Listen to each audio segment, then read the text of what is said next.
अस्सलाम वालेकुम and welcome. आज हमारा टॉपिक है basal nuclei and their connection. तो इससे पहले हमने डायंसेप्लान पढ़ा था। डायंसेप्लान के मुख्तलिफ न्यूक्लियाई पढ़े थे, फिर थैलेमस हमने पढ़ लिया।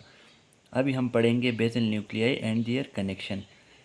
जिस तरह डायंसेप्लान थर्ड वेंट्रिकल जो था हमारे पास, उसके आसपास हमारा डायंसेप्लान पूरा पड़ा हुआ था, इसी तरह बेसल न्यूक्लियाई ये कहाँ पे पड़ा है और ये क्या क्या काम करता है, कौन कौन से कनेक्शंस है इसके, आज हम ये पढ़ेंगे। तो सबसे पहले मैं आपको ये बेसल न्यूक्लियाई करने से पहले मैं आपको वेंट्रिकल्स की थोड़ी आइडिया दूँ। ये मैं अगर एक छोटा सा डायग्राम बना लूँ,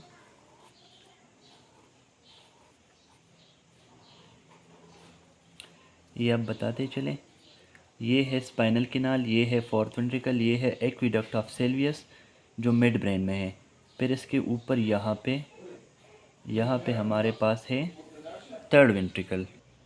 ये हो गया थर्ड वेंट्रिकल, और थर्ड वेंट्रिकल के ऊपर यहाँ पे इंट्रा वेंट्रिकुलर फोरामेन, इससे ऊपर यहाँ पे इसी तरह। ये वेंट्रिकल पर हम पढ़ लेंगे, लेकिन वैसे ये रफ सा डायग्राम में बना रहा हूँ। यहाँ पे हमारे पास हो गया लेटरल वेंट्रिकल।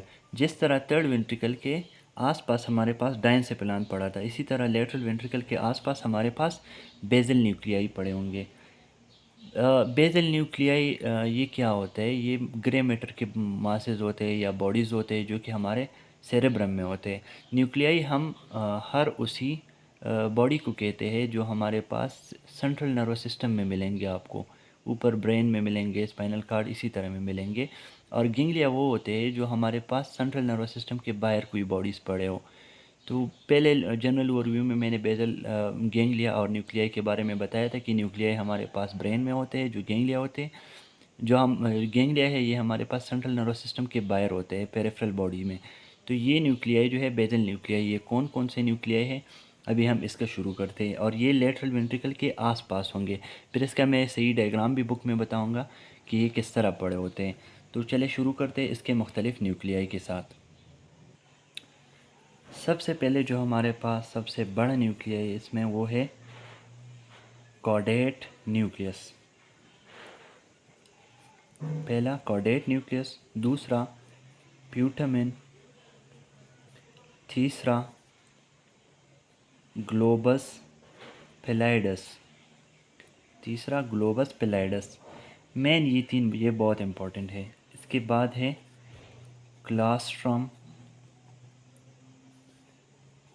फिर है एमेग्डालाइड न्यूक्लियस,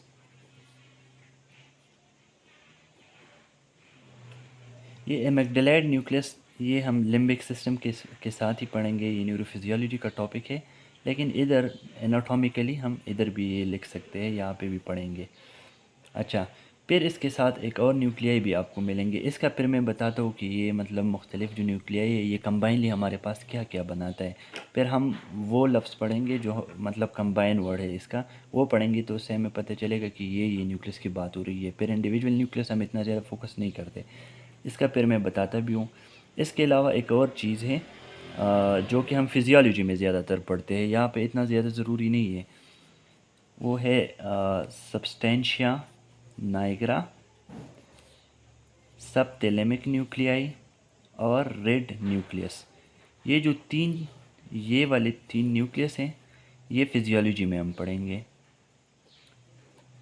यहाँ पे न्यूरो एनाटॉमी में इसके सारा काम जितना भी है ये बेसल न्यूक्लियाई की तरह ही काम है, लेकिन ये है कि हम इसको फिज़ियोलॉजी में पढ़ेंगे। न्यूरो एनाटॉमी में ये एनाटॉमिकली इसके साथ इतना ज़्यादा रिलेट नहीं है, तो इसी वजह से हम यहाँ पे इतना ज़्यादा इसको फोकस नहीं करेंगे। जो हमारा मेन फोकस होगा वो इन न्यूक्लियाई पे होगा। तो इन न्यूक्लियाई में फिर मुख्तलिफ है हमारे पास।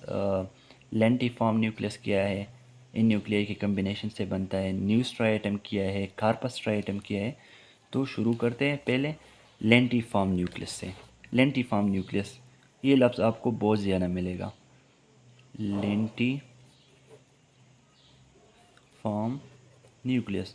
लेंटिफॉर्म न्यूक्लियस प्यूटामेन प्लस ग्लोबस पेलाइडस, इन दोनों को कंबाइनली हम लेंटिफॉर्म न्यूक्लियस बोलते हैं।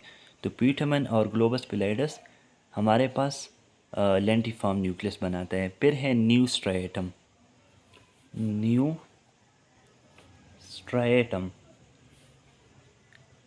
ये भी बहुत जगह मिलेगा। ये कौन कौन से न्यूक्लियाई से बना है? कॉर्डेट प्लस प्यूटामिन, ये दोनों कंबाइनली न्यू स्ट्राइएटम बनाते हैं। तो लेंटिफॉर्म में क्या हुआ? प्यूटामिन प्लस ग्लोबस पिलाइडस। और न्यू स्ट्राइएटम में कार्डेट प्लस प्यूटामिन। अगर हम इसके साथ ये कार्डेट और प्यूटामिन के साथ ग्लोबस पिलाइडस भी साथ में मिला ले तो इसको फिर हम कंबाइनली बोलेंगे कार्पस स्ट्राइएटम। तो तीन हमारे पास चीज़ें हो गई जो हमें याद करने हैं। लेंटिफॉर्म न्यूक्लियस ये प्यूटामिन और ग्लोबस पिलाइडस से बना है। फिर है न्यू स्ट्राइएटम कॉर्डेट और प्यूटामिन से बना है। फिर है कॉर्पस स्ट्राइएटम कॉर्डेट प्यूटामिन प्लस ग्लोबस पिलाइडस, इन तीनों को कंबाइनली कार्पस स्ट्राइएटम बोलते हैं।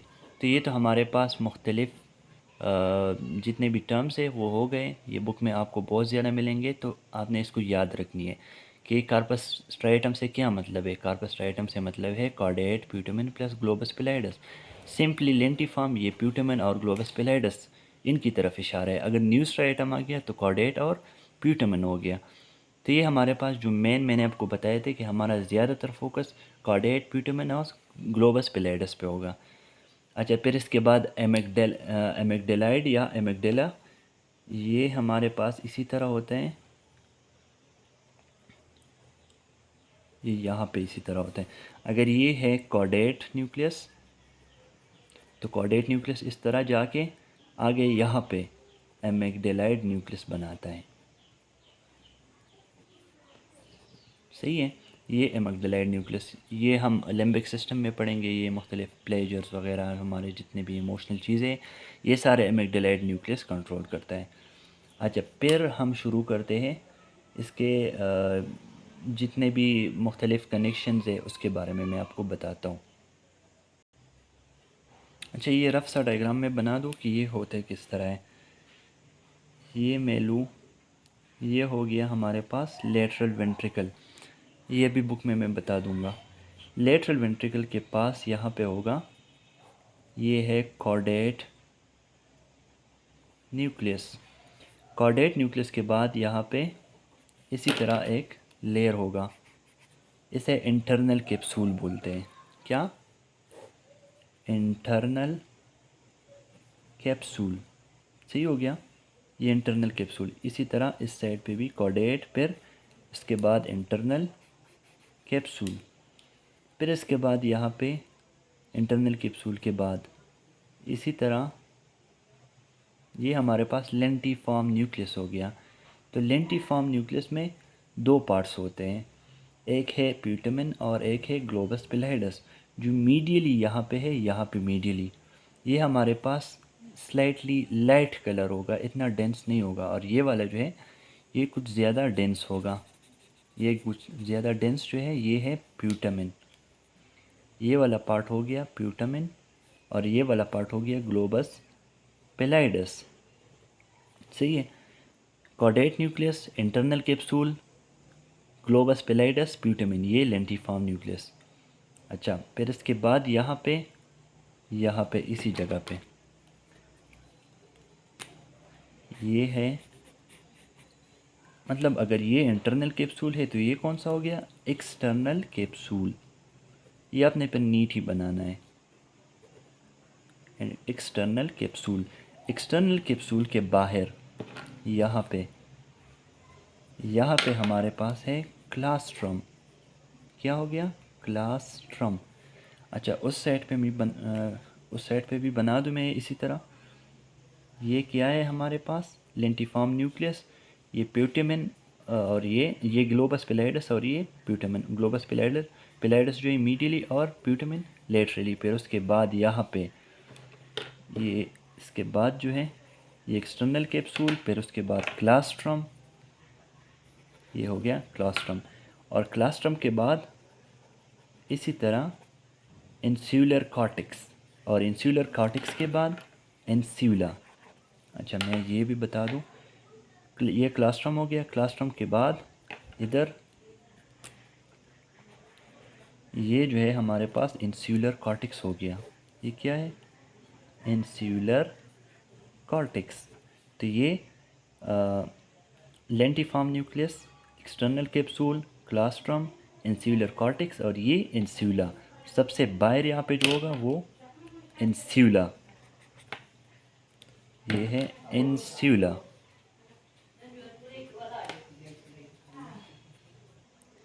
अच्छा, अभी ये बुक का डायग्राम भी देख लें, वही सारी चीज़ें अभी आपने बताने हैं। ये कौन सा है? ये है लेटरल वेंट्रिकल। ये हो गया लेटरल वेंट्रिकल। उसके बाद ये वाला, ये है कॉर्डेट न्यूक्लियस। ये क्या हो गया? Chordate nucleus. फिर इंटरनल कैप्सूल, फिर लेंटिफॉर्म न्यूक्लियस, ये है ग्लोबस पैलेडिस, ये लाइट सा, और ये जो डीप कलर है ये है प्यूटामिन। फिर उसके बाद आता है यही, ये वाला जगह, ये है एक्सटर्नल कैप्सूल।